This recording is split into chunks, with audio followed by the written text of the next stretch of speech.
From the Blackstone Group, and Eric Labai from McKinsey, and my good friend Jeff Cole from USC. Jeff, over to you. All right, let's get everybody seated. All right.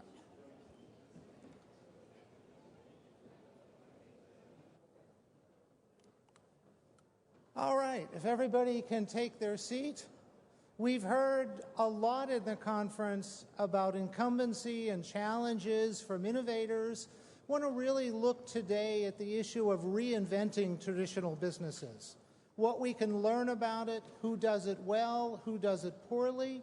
We have an extraordinary panel of two people who run what have been traditional businesses, two people who study and analyze and advise and consult with those who run those businesses, and one who really helps restructure and looks for opportunity in those businesses. So let's start by looking at the fact that there's not a company on earth that has not been affected by digital technology, and most have been transformed. Even businesses you would never think had any influence from the internet, the funeral business, has completely changed because of the internet. A business that has historically taken advantage of people in time of need, now customers can share information. When I speak to audiences, I frequently ask people to name a business that hasn't been affected. The best example I've seen so far, and it's not perfect, was somebody raised his hand and said, well, when I get my hair cut. And while it's true that the internet's never going to cut your hair, how you schedule your appointment, what you decide you want your hair to look like, and the products you may buy afterwards do come from the internet. So all businesses are affected. Most are transformed. I think we're going to see the businesses in our session today have been transformed. And a lot of executives have been uncomfortable, not surprisingly, with this transformation. I did a conversation at a major conference about a year ago with a top 20 Fortune CEO, and it was clear that he didn't like the internet, and this made him uncomfortable. And finally, I got so frustrated in this conversation, I said, come on, you can admit it. If I got you alone late at night and plied you with alcohol, you can confess. Don't you wish the internet would just go away? And he said, no, we love the internet. It puts us in touch with our customers. It teaches us things we've never known before. And then as we were walking off stage, he said, you have no idea how often I wish it would go away. That's some of the problems of incumbency. And finally, in the work I do, tracking people around the world, we find that 70% of employees say that internet technology has made them more productive. 5% say it's made them less productive, and 20% say it's made no difference. But assuming they're right, that it has made them more productive, those people, we are not working 30 hours a week for what used to take 40 hours and then calling it a week. We're taking on more work than we've ever taken on before. The gap between home and work is disappearing. We find that for every hour an employee spends at the office doing personal work on their computers, they spend 3 hours at home doing work related to their jobs. We're working Saturday nights, Sunday mornings, Christmas Day, New Year's Eve. Everything is changing. With that, let's get to our panel. I really do wish I had an hour with each of our panelists, and we now have 56 minutes with 5 of them, so no more time to be wasted. Let's start with Franco Bernabe, who is the CEO of Telecom Italia, one of the major telecoms in Europe, although there are over 100 of your competitors in Europe. And throughout this conference, Franco, we have heard that the internet is the greatest thing since sliced bread, where job creation is concerned. Although I'm not sure the internet, that sliced bread did much for job creation, except maybe back in the beginning when you actually had to slice the bread. But we've heard that it's created jobs. In a McKinsey report yesterday, we heard that for every job that's created, that is lost, 2.6 jobs are created. I think you have a somewhat different take on this issue of internet creating jobs. Well, I think that since we are in an environment where we should give some indications to the politicians that attend to the G8. I think that we must make them aware of the policy implications of what is happening, because it's not enough to say what a great thing is internet, how many jobs it will create in the future, and how happy we will all be. I think what is very important in our societies is how we can get from the old society, the old economy, to the new one. Now, I'll give you a few figures. The telecommunications industry and the IT industry in Europe and in the United States has 11 million employees. Now, the telecommunication industry is shedding jobs very rapidly, and the IT industry will shed jobs as rapidly as the telecommunications industry as soon as the cloud gets a wider adoptance in our societies. Now, this makes a big problem, because on the other hand, you have the internet industries that are more or less the ones that are known, the ones that have a real size, have almost 100,000 employees. So, I mean, the size is 11 million compared to 100,000. And then, of course, there are employment created or jobs created by the opportunities that the internet is creating.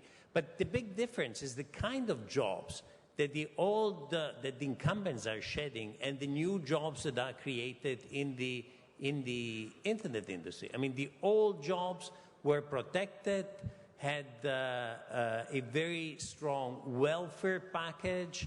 Most of them were lifetime jobs. So once you entered a telecommunication company back in the 50s or in the 60s, you assumed that you were working for that company for your entire life.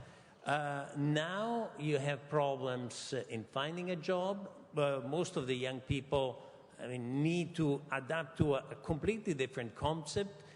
Jobs that are changing, you need to be flexible. So this is creating a lot of tension in our societies, and is creating a lot of policy questions that the politicians, I think, have to address. Now, I have not seen these problems being addressed by our politicians, and I think it's urgent for them to do this. So speak right now to the G8 meeting tomorrow in Deauville. What should they know about this job creation and loss of jobs?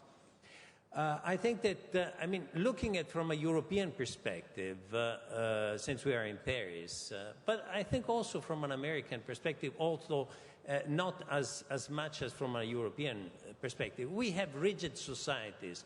We have societies that are highly regulated. We have societies that are highly protected in terms of the older generation of jobs. So we need to create more flexible societies in order to adapt to the new environment. This is very painful from a social point of view. So the politicians have to come up with ways to manage this transition in a socially acceptable way. And one other short just follow-up.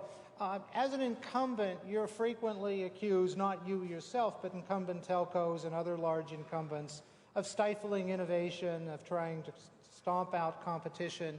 Yesterday, the CEO of France Telecom was up here and talking about network neutrality, and actually I think the battle for the telcos was half lost, or for the advocates half won, when it got called network neutrality, because who could ever be against that? But you have a case to make, and your case is that the use of data is exploding, costs are going down, and this isn't sustainable for a telco. Why do you think that argument doesn't resonate, and how could you make it that it might resonate?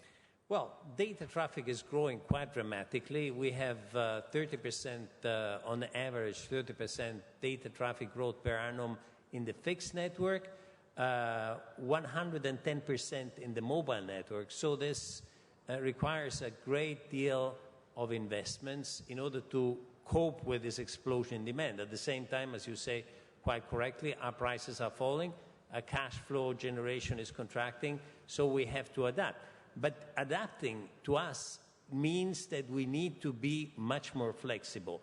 Now, that takes also, from our point of view, a great deal of social problems.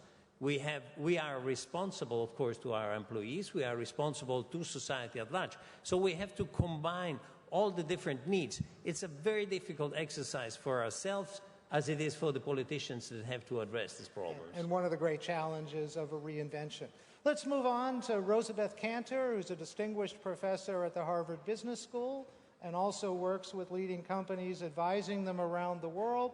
So let's rely on your perspective, your global perspective, of the ways in which you think established companies are reinventing themselves through the internet. Definitely. I mean, in every industry, and it's very exciting, and we've talked about many examples here. I mean, think of it in terms of 5 Ps: products, processes, partners, people, and the purpose of a company. So in terms of products, the auto industry now is digital. It's offering a digital product when it has car location, GPS, capabilities, service capabilities through the internet in your car. That's a fundamentally different product because of the internet. And it's creating opportunities for taking that same product and using it differently. So Zipcar, a car-sharing service, is internet-based in order to find the car, use the car, et cetera. So products obviously are being reinvented.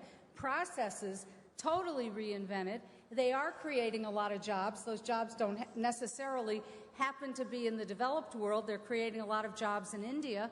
Business process outsourcing is one of the big growth industries in India, but that allows established companies to get services efficiently. It's also, some of those services are being insourced back to the United States, but running business processes through the internet creates a lot of efficiencies. The apparel industry, an old industry, Zara out of Spain, Zara manages to restock its inventory and create new products through the information it gets by having the stores heavily wired and collecting customer data, and they're essentially producing apparel to demand different every week.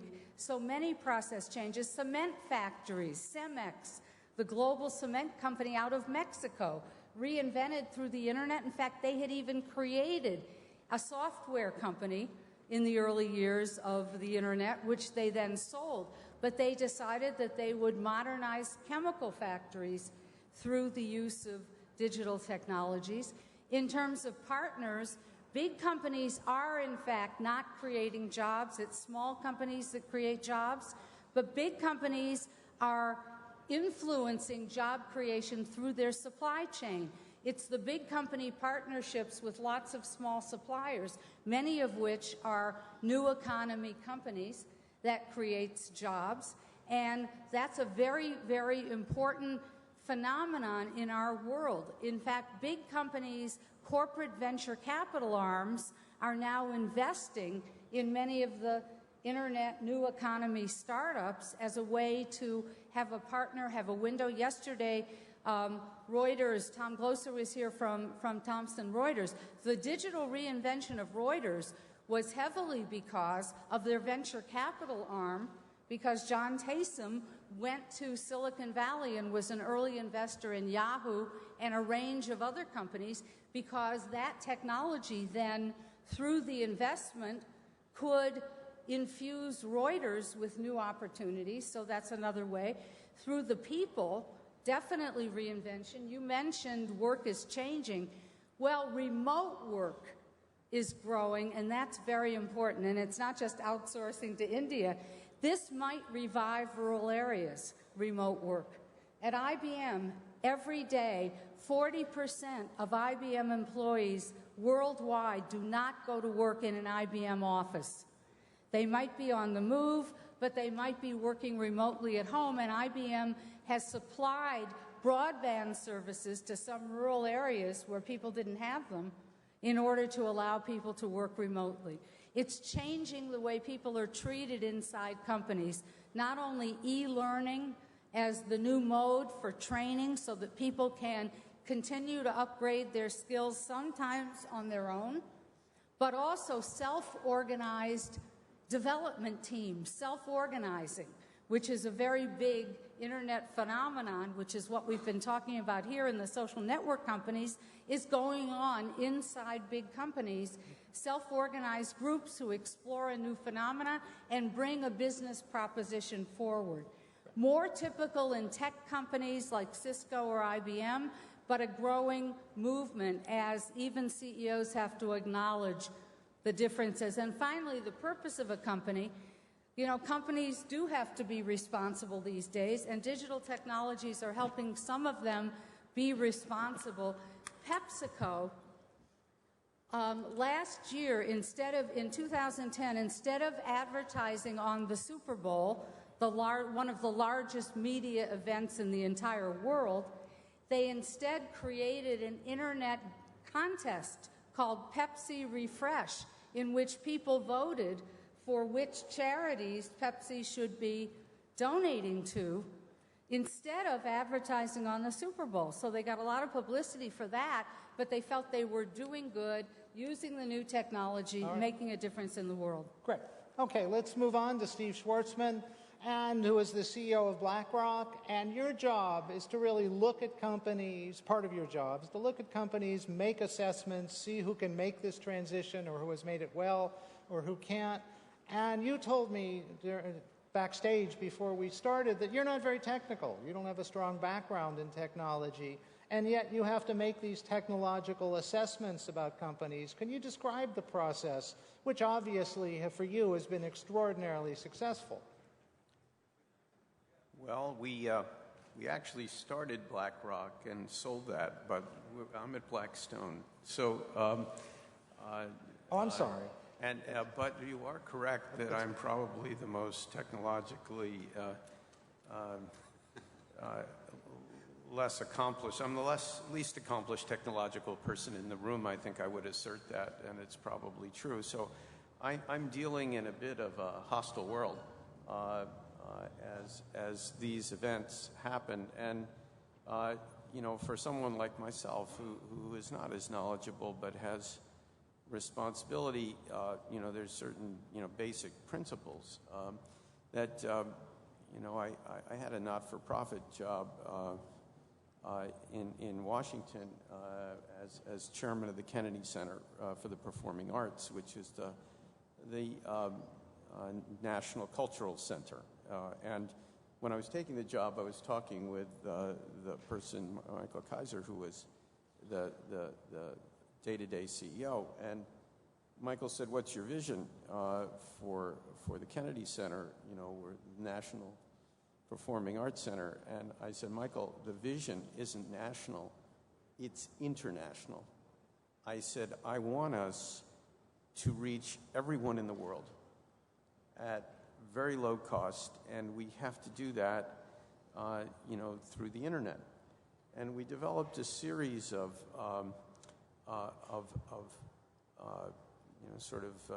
little stories of how you can learn different instruments, or how you could learn to be a ballerina, how you could do all these things, and you can blast them out and reach everybody in the world. So it's a change of vision when you realize that you can reach anyone, anywhere, at no cost. And this is a profound concept in our own companies. We own 67 companies with about 130 billion of revenue and almost 1 million people working at these companies. So this is a pretty good-sized enterprise. And whenever we buy a company, we have a team that assesses that business and all the things we can do to improve it. And as part of that is an assessment of how we can use the internet to make that company more effective, efficient, and profitable. In our own parent company, just to give you an example, we found that the internet creates all kinds of odd communication issues in terms of dealing with the public. The breakdown of the media area leads to people reporting on things that never happened and doesn't seem to bother them too much. And so what we've done is we've created our own blog so that we can communicate. We've We have our own, Twitter operation so that we can get out to real users what we believe actually happened, as opposed to someone just sort of making it up. We use the internet, for example, to communicate with our sources of capital that are called limited partners. And they're giant-sized financial institutions around the world. So we can now communicate with them almost instantaneously, and they have interesting questions. They'd say, okay, we have all these assets. What happens if the euro moves? What happens if the dollar moves? Throughout all of your the companies that we own together. And so we can now analyze this, and they can input different scenarios of what they think is going to happen in the world, and they will get an answer as to what the performance of the companies will be. And so we utilize this, and in terms of the question you asked somebody about the effectiveness and modernization, just to give you this very primitive example, when I started in the financial business, and we had a project to do that required research using, for example, ending stock prices at the end of a month, I would be sent to the basement where we had 100 years supply of newspapers. And I would open literally every newspaper at the end of the month. I'd go home completely covered with newsprint, by the way, and write that down. And it would take me, days and days to do this. Now with the database, I mean, you get that instantaneously. You wouldn't even consider using any physical source. Now that improvement is like just for one person, you've captured days. And in the finance industry, the use of technology and the internet has revolutionized the business. It's also made it increasingly dangerous because if everybody gets the same piece of information at the same moment and reacts to it simultaneously, you will get much more volatility than you ever imagined. And it's like being on a boat and everybody's told, oh my goodness, we've got a problem, you better go to the right side of the boat. And that boat starts going over, and then, everybody realizes that the boat's going to flip, and then they all simultaneously go the other way, increasing the amplitude. And that impact on financial markets, where it used to be, financial markets were based on friction. We're creating a frictionless market system. And this has enormous danger associated with it, which most people, I think, don't really understand or acknowledge. So democratization of information actually creates volatility. That's really interesting. One, just in 30 seconds, and I know you can't do it, but try. How do you assess which companies are worth saving and which companies are not? Who can make this transition and who you don't even want to bother with? Well, you look at the economic model of any business, and we have a lot of smart people who look at a company. It's not one person's judgment, and you want to see where the world is moving and whether you can get there fast at very low cost. You can't assume anything remains just as it is because it used to be, and I think there's no magic to that. We have a group of people at our firm who just specialize in IT, and every time we buy a business, they're part of the group that looks at it. One would be astonished at the amount of money that can be saved in the hundreds of millions of dollars by companies.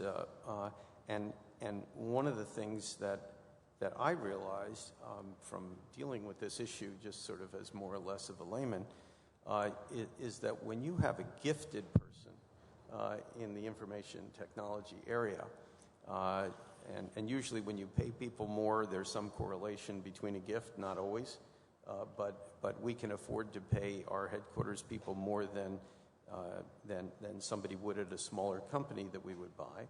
You send them in, and they look at unintegrated systems and different ways of doing things, and they go to the CEO, who typically is not, a technologist either, and you explain how you can save this person $75 million a year, $125 million a year. We've had some companies $300 to $400 million a year, and they get really excited about it, and so do I. So there's amazing financial leverage that you can get if you're contemporary, intelligent, modern, forward-thinking, and knowledgeable. You're demonstrating why we wish we had an hour for each person. Mark Thompson has probably the best title in the world. He's Director General, not CEO. I think Director General is a much better title, although I don't know if you make movies or command armies, but he's Director General of the BBC. And while, Mark, I think you would be too modest to take credit for this, you really have reinvented or re-envisioned the BBC as a global company. Steve was talking about international. Can you talk a little bit about your view of the BBC as a global company? And could you or could any other media company really still survive as just local players? So I was very interested in how you started about media companies and the internet. We've got a guy called Ralph Rivera, Puerto Rican New Yorker, who's just arrived at the BBC a few months ago to head up our digital operations. And I said to Ralph, I know why we want you, but why have you chosen us? Other people pay much more. Why have you come to the BBC? And what Ralph said to me was, if you imagine every media company in the world, in the CEO's office, there was a button where you could press the button and the internet would disappear. Ralph said they'd all press the button. Absolutely. Every one of them, they'd say they wouldn't, they'd press it in a heartbeat. And I think they still would. Except for you. And he said, for some reason, you guys wouldn't press the button. And that's kind of interesting, and that's why I've come. And what I think happened at the BBC is way back in the 1990s, firstly, we came to think that this world could be a great world for us to do what we were invented to do, which is to bring, great, credible, authoritative news to the world, to make great content for children, great educational content, that actually, although it was going to be incredibly disruptive, it was a great place for us, and in particular, that the barriers to entry for a broadcaster around the world were going to break down. That historically, beyond kind of shortwave radio news, broadly, your relationship with international audiences was mediated by other broadcasters. You'd kind of wholesale TV programs, let's say, to them. They would then present them to their audiences in their language, with their branding, and in some ways their values. And that this is for a media company, it's a kind of globalizing and in a way democratizing moment where you can get your content to the world. And the second thing that happened to us was that we have an immense privilege of a large amount of public money. This gives us advantages, of course, in not having to think about monetization of new digital media in the way that others do. And I think with that comes a lot of duties. One, to make sure that we're doing programming and content which really is publicly valuable, but also that we have a duty in a way to innovate. And from the 90s, we started trying to be quite brave about investing, experimenting, trying things out. And we were lucky enough, quite early on with the web, to start getting, if you like, success cycles where we try something, a news website, it would work, the entire organization would see that it was working. And so the internal impetus inside the BBC in favor of more experimentation and more change grew. And although, goodness knows, we have our issues, that process of, slightly to everyone's surprise in the UK, of this kind of arch incumbent becoming quite a lively place for new technologies and new ideas, that's built. And, that's what we've done. And we try to be very humble. I mean, I believe that we can learn. I mean, the BBC can learn, potentially from the smallest startup. It's a very level playing field in many ways, this, and I spend a lot of time in Silicon Valley and Japan and elsewhere meeting tiny companies and just trying to shut up and listen to the way they're thinking about the way media is developing. And inside the BBC, although the BBC is a big, classically big organization, we've tried hard to think out ways in which little multidisciplinary teams can work either physically inside the BBC or maybe outside the BBC as if they were startups, and how the senior people in the organization, I and some of the other senior people, can back the underdogs inside the organization rather than backing, if you like, the organizational incumbents. And our issues have been, how do you organize? How do you organize for all of this?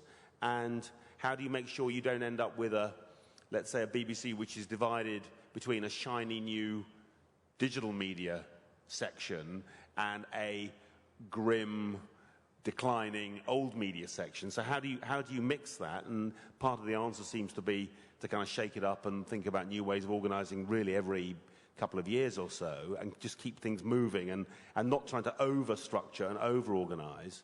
And we're thinking hard about how we partner with others, particularly internationally, to just try and make sure that we're there and that we learn what we're good at and what we're not good at. We are a great source of very solid, reliable news.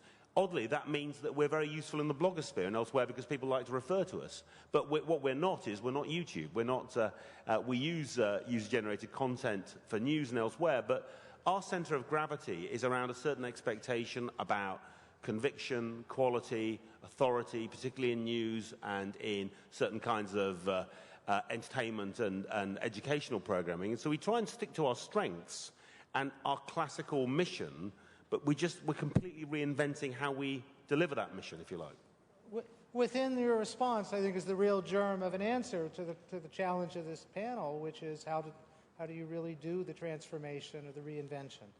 Lastly, and then we'll try to have a short general discussion, lastly is Eric Labai. Thank you for waiting, Eric, who is chairman of McKinsey's Global Institute. And a simple but I think very powerful or broad question, Eric, is digital reinvention an IT issue or is it a strategic issue? I think, thanks. The question is obviously a business I think question. Yes? Yeah, the question is, basically IT is enabling a business transformation. If I go back to some of the numbers we saw yesterday, when we think about the growth of internet, we saw 75% of the growth of the activity was coming from traditional companies, meaning that they had basically developed their business using new technology, using the web, but basically creating new activities. Also, when we saw the differences between countries, usages is really what is making the difference between a country with high internet penetration or GDP contribution versus a lower internet contribution. So this question of having companies that are thinking about new ways to serve customers, new usages is really the rule here. When you are a CEO of a company, I think it's always better to transform yourself or to attack yourself, your core business, than to being attacked by others. And so this is really, I think, the core of what we see. If I take a few examples, maybe to complement also what my neighbor said before, I see 3 or 4 axes that are really business strategy discussions. One is really what we call the customer experience, reinforcing, developing, enhancing the customer experience. And I think this applies to any industry. We talked about telecom with new customer experiences. We talk about banking, where now when you bring your account manager on video at home, it's a new way to have a customer experience for the users. Also, when the governments are putting their portal, with their unique interface where you can access the services, it's also a great way to provide a better customer experience. A second axis I would highlight is the fact that now with digital technology you can do micro-segmentation. I would say the dream over decades has been to serve the segment of one. And somehow with digital technology now you are almost able to serve the segment of one, understand it, to have data on it, and then to provide a customized, personalized product or services obviously to this segment of one. The third axis I would highlight also linked to the processes that were mentioned before is that now time is becoming a higher element of competition.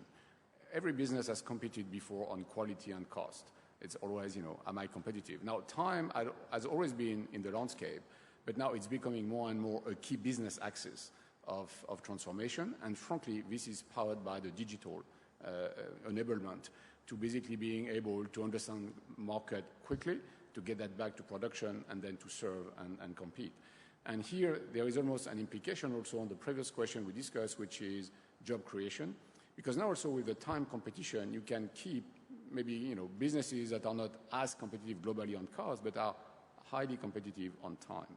And so this is really a business vision in terms of how do you develop your business and compete with others.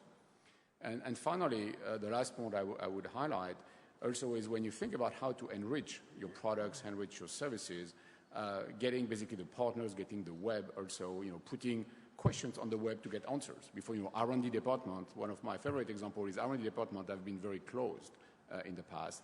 And now, by putting some questions on the net, you get basically some good answers in a quicker time frame than basically you would have before. And this is not an IT question. It's more a mindset. It's a strategy vision saying this is how we are going to be even better.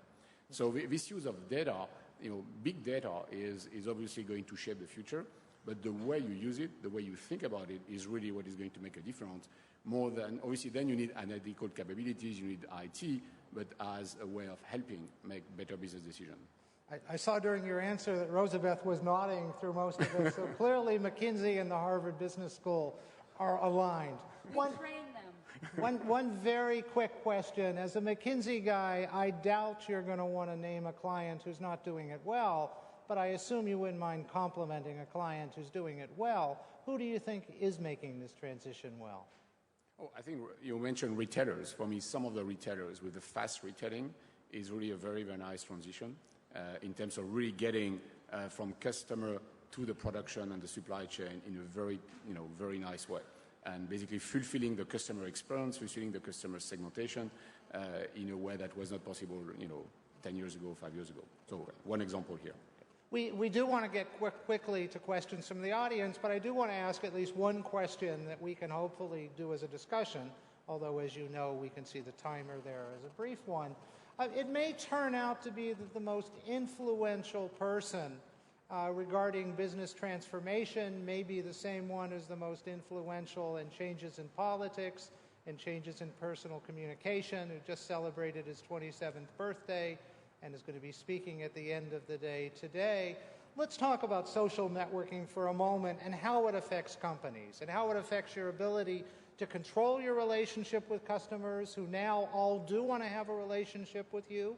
They want to tell you when you get it right, or more often they want to tell you how and when you get it wrong, who may want to share information you don't want shared, ask you things you don't want to be asked. And how do you control information, and how do you deal in crises now when things are said about your company? I remember it was 35 years ago that Procter & Gamble suffered from the rumors that their corporate logo was actually a tool of satanic owners. And now in an internet world, that's going to spread so much faster. How do you deal with a social network in your business? And do you want to start with that? Well, but anyone who wants to jump in. Let me start because it's a very interesting question, but we have to go back to the origin of the organization of the big corporation. Back in the 50s and in the 60s, the big companies were organized along the lines of an army. I mean, secrecy was very, very important, and big companies did not disclose their plans, their information, nothing. Now, we have been going towards an increasing transparency of information of big corporations, and this, I think, is the consequence of a great deal of work that has been done at the regulatory and the legislative, and also it's the fact that from the big corporations' point of view, there is an increasing awareness of their social responsibility. I think that this is what is happening now is that we have to take this transparency and this social responsibility a step forward and be open to disclosure to the internet, to social media, to social networking in a way, to an extent that has never been done in the past. But I think this is not a revolution. This is in line with what has happened in the last 50 years in terms of transformation of our own organizations. So assume everything will get out. So may I comment? I think one of the answers to some of the other questions about how do you get transformation is the same answer to the question about the use of social networks or responding to seemingly uncontrolled information. It's leadership. If there aren't leaders who are willing to be confronted, who are open, who take the information, who see the future, who are real leaders. So look at what happens when there's an actual event, not a rumor. How long did it take Tony Hayward at BP to admit they had a problem in the Gulf oil spill?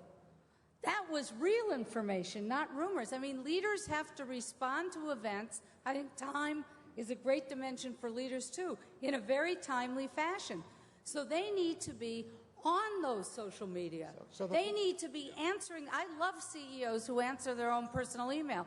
I mean, they need to be using the tools, monitoring the tools, taking it seriously, listening to employee voice. And one other comment, when IBM new CEO Sam Palmisano nearly 10 years ago wanted to refresh IBM's values, he created a web chat for all 350,000 IBM employees, a democratic process using the web that allowed actually 140,000 people eventually participated to engage in a discussion about what should IBM's values be.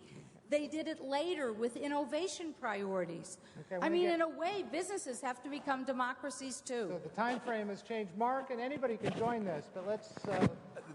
I think this is big, and I think it's really, really big, and in its own way it may be as big as the first wave of the internet, and it's big because it goes to human behaviours. I mean, if you take media and broadcasting, I mean, BBC, it's an amazing figure. The average person in the United Kingdom spends 19 hours in our company every week, 19 hours per week. And they talk about it and argue about it and debate it, and they always have done. Word of mouth has always been critical in people finding a new comedy, a new arts programme, or rejecting programmes. And what social media, first of all, can be for media companies is an incredibly powerful wealth of direct customer information. But more than that, it can be a way of having a new relationship and of allowing the people you serve to help each other find, use, share, and get the most out of content. But I think the last point's absolutely right. You can't engage with that if, as an organisation, you're not living in the same spirit. And now, when we, as we are at the moment, we're wrestling with the next chapter in our strategy. The social, in various ways, email, but also, as well, our internal social networks, an incredibly important stage in which that happens, and where, frankly, some of the best ideas are the ideas that come from employee number 19,500, not from employee number 1. So this really works for those who are comfortable with it, but clearly many are still not comfortable. Yeah, can I may Please, want to add just a couple of things. Sorry, One is when you listen to customers right now, more than 40% are basically saying word of mouth, social network points of view are going to influence my decision. So somehow for businesses now, it's a fact. You have to take that in account. And for me, I draw two implications. The first one is obviously you need to be outstanding and operationally excellent at any interface with customers, because any interface with customer is going to have impact on what is going to be said on the net. So I think it raises again the game around values, around operational excellence. The second implication is, as it was mentioned before, it's a major source also. It's almost real-time market research, understanding what is said, what is in the blog. Some of the auto companies today, when they look at what is written on their cars, basically have at time T an instantaneous view of what is really the competitive position of their cars. So you have to be outstanding, excellent, but you can also learn a lot and adapt basically your offering based on that. And Steve, you said you're not technologically inclined. Are you on Facebook? I'm not, but... That's okay. You can still answer. I don't know that my face is that interesting, but 2 years ago, it became very clear to me that if you were not completely connected to this modern world, you are going to be at massive disadvantage. And everything is transparent, everything is connected, and we decided to launch out and just be part of it. And because if you're not, you're a leftover. And so we set up our blog, we set up Twitter. We're one of the few people in our industry who does this. I don't know why. And when you have a problem, you definitely have to face this. We had one situation with an employee in one of our companies who was killed by a whale, and you know, as soon as you want to live in a world of crisis, that it was clear that this was going to be an important story to the news media, and so what we did is, you know, we gathered all the relevant facts, and we blasted out to the world what happened and why it happened. As it worked out in this unfortunate case, the employee didn't follow procedures where you weren't supposed to be in the water with this animal and you were supposed to be wearing a hat. It was a female employee with a ponytail, and the animal went for the ponytail because it confused it with like food, which is why there was a direction to wear a hat. And you know, and so it was a real tragedy. And we had people who photographed some of this, you know, with their little, you know, sort of phone cameras. And so this is your introduction to a crisis for those who don't deal with crises on a regular basis. And the way you deal with that is you have to be completely upfront, honest, open, receptive, and it involves, you know, dealing with all the media, but controlling the facts of the story, as opposed to just, you know, sort of letting somebody else define the incident. So your customers are going to talk about you whether you're there or not. You may as well be there to be part of the conversation. I have another 10 questions I'd like to ask. We have no time. I'll have to ask them of you in my dreams tonight, and hopefully you will answer.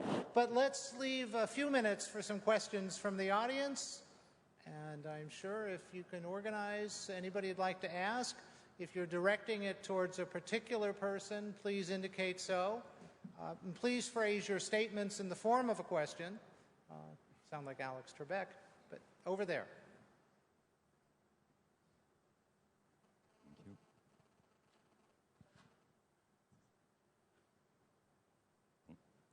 Thank you. Yes.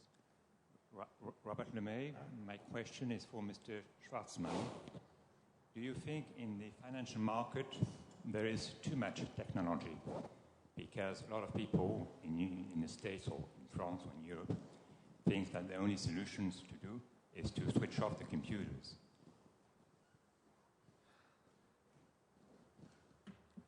Well, it's an irreversible path that, you know, you have whole areas of the trading business that are just simply computerized trading, where people look for discontinuities in markets, trade them out, and make some money until their decision rules don't work anymore because somebody else is doing the same thing, and then they start losing money, and then they either change what they're doing or they go out of business.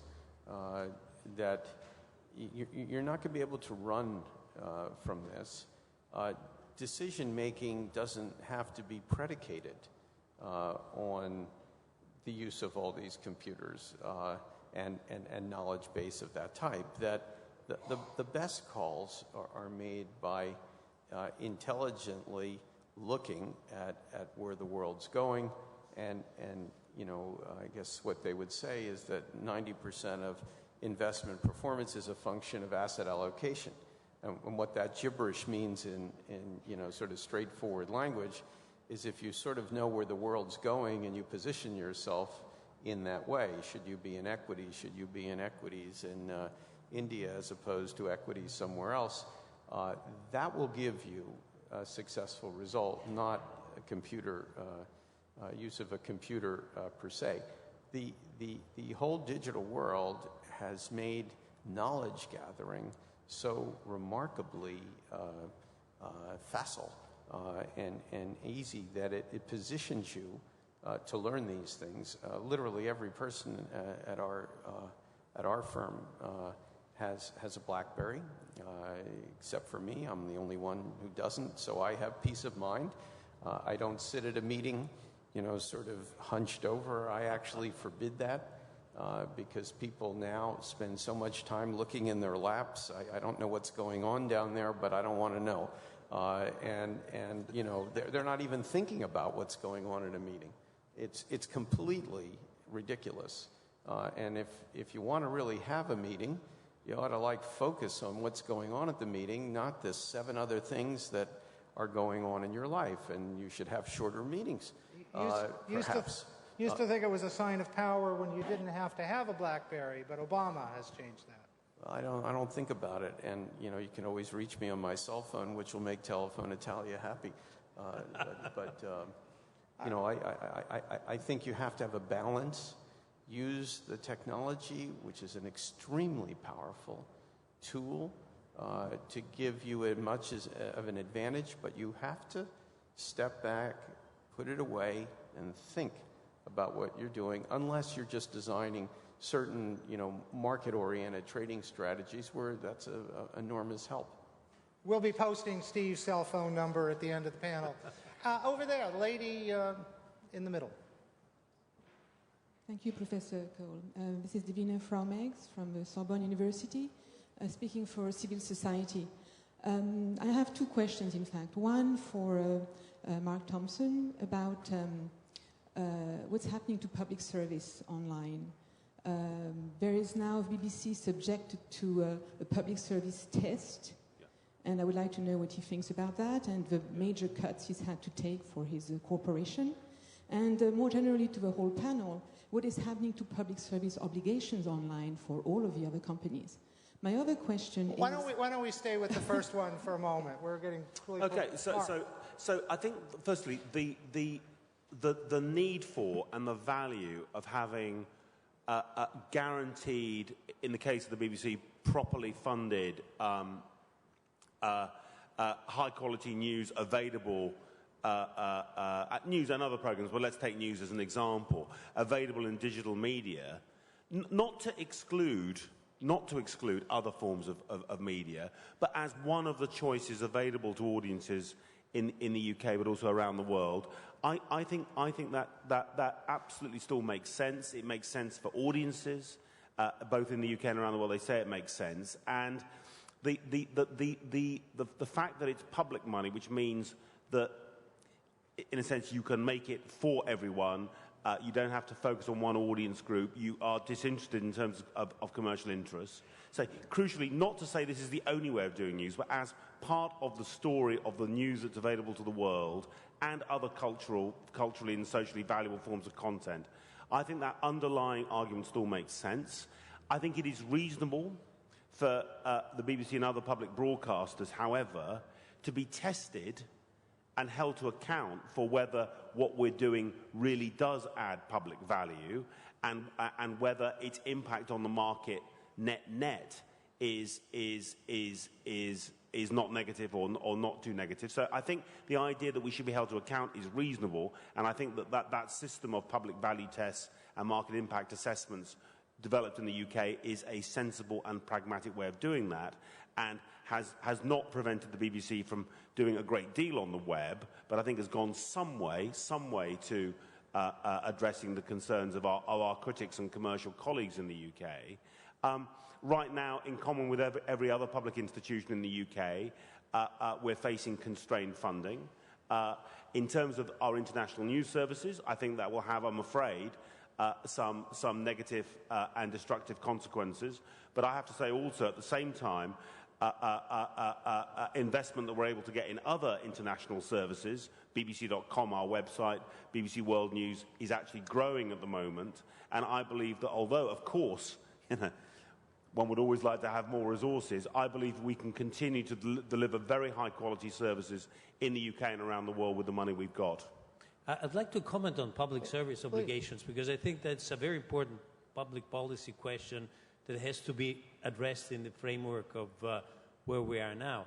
I think that public service obligations in telecommunications were the consequence of the regime that presided over telecommunications back in the prior to the liberalization process in the 90s. And it was the consequence of the concessions or licenses that were given to telecommunications companies. Now, public policy has moved away from this and has thought that the market will solve all the problems, but this has not been the case because what we've seen over the past 10 years is that we have a digital divide that is forming or reforming itself at progressively higher levels of internet standards. So I think that this is a very important policy question to be addressed. There is no answer at this point, but I think that is certainly something that should be submitted to the politicians that will meet in a couple of days. And speaking of the politicians in a couple of days, I'm sorry we don't have time for the second half of that, but for those on the panel, if you can turn around, these are the recommendations that the reporters have taken out of what we've said so far. Although I think what was just said with regard to public service, which should be put up there as well. I think there is a strong sense of that. But starting with, I'll just read it quickly, but all businesses, not just IT-related businesses, are being radically transformed by the internet. I think that's pretty non-controversial. It's on our screen in the front. The process is a messy and disturbing one and makes many managers uncomfortable. I think that goes without saying. Social networking is an important driver of this transformation, requiring more responsive leadership and more transparency. True, speaking as the moderator, I think some of the heart of this, what we were talking about, jobs and changes, is not there. I think we need to add about social responsibility. I think what's there, not to be critical for the mysterious person who has created this, is fairly straightforward and not controversial, and has missed some of, I think, the important nuggets that came out of all 5 of these presentations. Would any of you like to? Yeah, I think that we should add a point on how socially painful the transformation is. It changes people, it changes habit, it compels people to adapt to a completely new environment, and this is very painful. I mean, we have a society, at least in Europe, but in many other parts of the world as well, that is used to having high standards of welfare, high standards of living, high standards of job security, and this is all being changed. So I think this is a socially very painful process that has to be addressed. So I have 2 comments. First of all, I think that the responsibility of government is to help people with the transition. That is, education has always been a public function, and education at later stages so that people can make the transformation. There's not enough of that in countries that are undergoing social transformation. So investments in later stage education are one. And secondly, continuing a supportive climate for entrepreneurship, understanding that big companies benefit from their connections with smaller, startup, innovative companies. All right, Steve, Eric, Mark, any comments on what's here? Hopefully we'll get a chance to revise it a bit. I would just add also to reinforce in the role of government beyond what was said to promote the usages through basically the degree of competition in the different sectors, and because this is what is going to drive a lot of the growth. I think the reflexive drive to more transparency introduces some unintended consequences in the society, and just endorsing more transparency across the board may not be in society's interest, contrary to what everybody writes at things like this. So, for example, in the financial world, banks are usually leveraged somewhere around at least 10 to 1, sometimes 15 to 1. But a normal market goes up or down 10 to 15% a year. If you marked everything to market and you had a 15% loss in markets and you started out with 10% equity, By the end of marking everything with complete transparency, you would have bankrupt financial institutions, which, by the way, is literally exactly what happened. And this was caused in no small part by this endless quest for transparency. There are certain cases you don't want transparency. It is hurtful for the society, and how you make that judgment is a tough call, but just saying, give me more transparency in every setting, if you can live with those consequences, I would be very surprised. We could not, as a global society, deal with the transparency, which wasn't even complete, that we had in the last financial crisis. Mark, you can see we're out of time, Yeah. but we do want to hear what you say. Just one very quick addition. I thought Larry Lessig was a brilliant contribution earlier today, and Larry reminded us of, in a sense, some of the bad and defensive behaviours that incumbents can, in terms of trying to get defensive regulation and so on. Just want to say, it's worth remembering that for incumbents there are opportunities as well. Great brand, great talent, great relationships with customers, and there's something in here about incumbents realising, and governments and everyone backing incumbents to actually win the battle to transform themselves, that there are opportunities, great opportunities for incumbents as well as for startups. Great. And just to wrap this up, Steve, on that comment you made about transparency, I think the old attitude that those who favored it used to say, which is if you have nothing to hide, why are you worried, I think are starting to rethink that attitude. I appreciate the time of the audience and paying attention. I think there were a lot of sophisticated ideas and nuances in the response, which I don't think are captured there, and hopefully we'll get an opportunity to restore that. Thank you very, very much, and thank you to a great panel.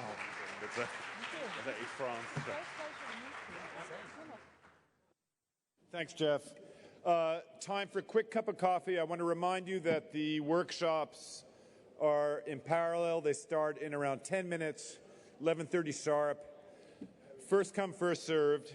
It's very, very fascinating panels. You can find them all the way at the end of the forum. Thank you.